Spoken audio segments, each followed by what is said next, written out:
Welcome back, Monster Mask fans. Today I have another installment of my series, Featured Artist.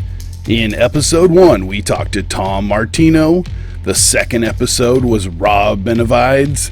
And episode 3, we learned about Elliot Britz. If you didn't catch any of those episodes, I've put the links down below in the description. Today, I am very excited to talk to Alex Gong from Gong Creations. Alex is a very talented sculptor from China. Alex sculpts, casts, pours, and paints his masks from a small studio in southern China. That is why I wanted to focus on Alex for this episode. I loved hearing that there are independent, small shop mask makers all over the world, and Alex is an amazing artist to boot. I sent Alex a few questions, and this is what he had to say. How did you get your start in sculpting and mask making? I was sculpting for over 20 years for Seasoned Limited, which sells mostly to the mass market. I have had hundreds of my sculpts, masks sold in stores such as Target, Walmart, Party City, and Spirit stores. I have also sculpted many items produced and sold on Grandin Road, which is a high-end .com company. So chances are that you have seen his work at some point over the last 20 years. What is your favorite mask that you've made? In my deluxe line, it is the Parasite Mask you are reviewing. It was a challenge to mold this mask. I had 2 molds on this because of the size. So it was a 4-piece mold. When I received the mask, I was shocked by how big the box was. What films influenced you to start sculpting and mask making? All kinds of movies like Aliens and The Thing. As you can see, it comes out in my masks. I think The Thing is the #1 movie that sculptors tell me influenced them. I love that movie. I can also see an H.R. Geiger influence, which explains his love for the Alien movies. What products do you like using when sculpting or mask making? I use the basics, and still use a water-based clay, even for my deluxe mask, since it is what I have used for 20 years. Give a shout out to a current mask maker who we should know about. Jason Height from Height Studios is an awesome sculptor and designer. He did the concept design for my first collector's mask, Dark Celestial. What is coming next from Gong Creations?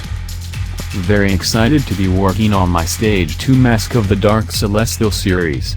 The Dark Celestial series is a tribute to the old Distortions Unlimited Nightmare series, but with an alien/xenomorph twist. It is a series of 3 stages now, but I have many additions to add in the future, like alien hands, and possibly other masks. I can't wait to see your new work. I really like that Dark Celestial. I think I need to add it to my collection. You can find Alex's work on Instagram, and you can purchase his masks through eBay. This is his seller name, and I will put a link down below in the description to his eBay shop. Last week I came home to a giant box sitting on my porch. When I opened it, I was blown away by its size.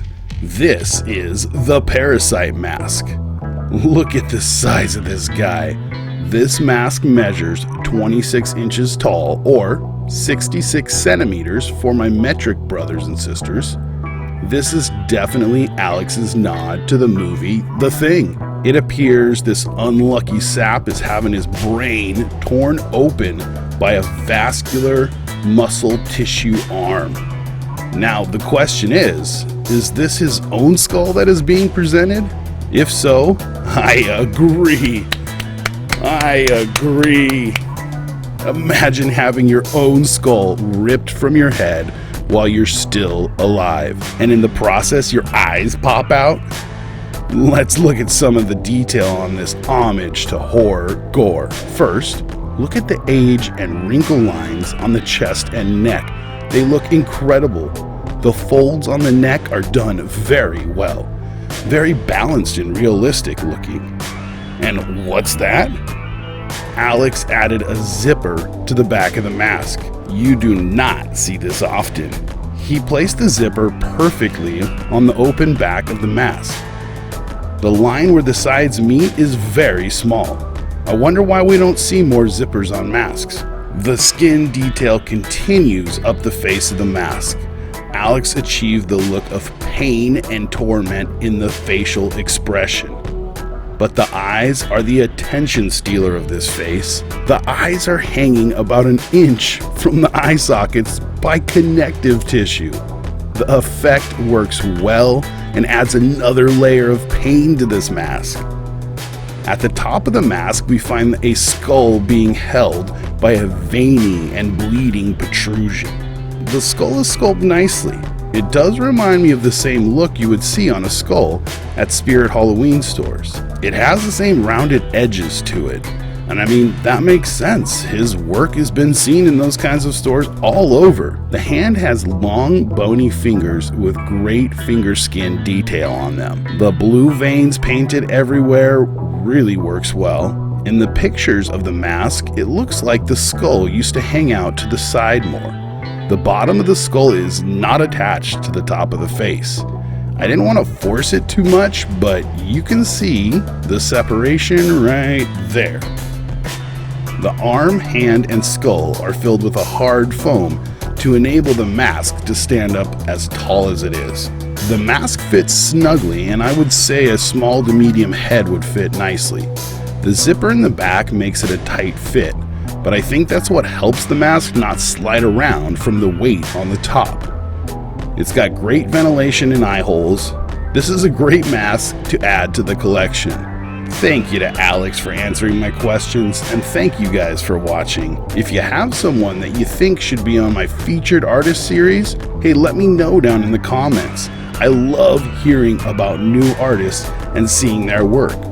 Check out the links to Alex's Instagram and eBay page below in the description.